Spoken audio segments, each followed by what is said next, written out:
Hi, my name is Cathy Patterson-Sterling, and I'm the Director of Family Services for the Sunshine Coast Health Center. And we're doing a 6-part series on boundaries. Most specifically about boundaries, we're talking about this aspect of teaching people how to treat you. This week, what I'd really like to look at is conflict. And my challenge for family members and loved ones is to examine, do you have any fears of conflict?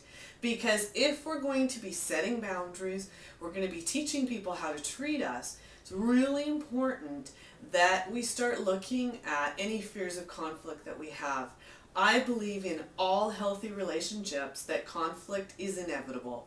It's an important part of relationships because I have to sort out where I begin and end as an individual and where you begin and end as an individual as well.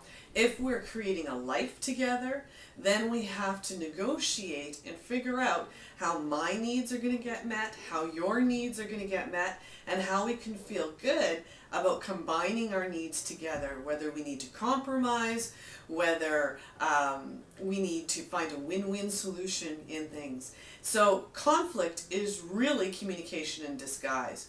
Conflict is an elevated level of communication where I don't feel like I'm getting my needs met, I don't feel like I'm being heard, and so I'm personalizing that response and starting to get angry about that or starting to get upset.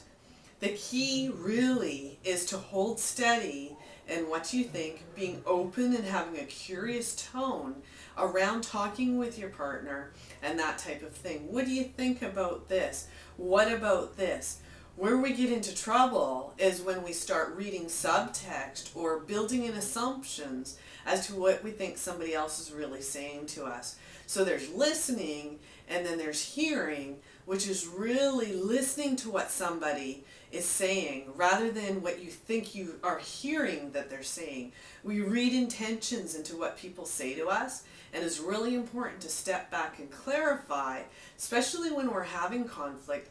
Am I hearing what it is that you're really trying to say to me? Or really checking in with that person and going, okay, I think you're trying to, or I think you're trying to say, is that right? And then what we do is underneath that, we look at what are our needs and how can we work towards that. A tone of curiosity is so important in communication, and conflict is an inevitable part of life, and we will always have to continue in our communication.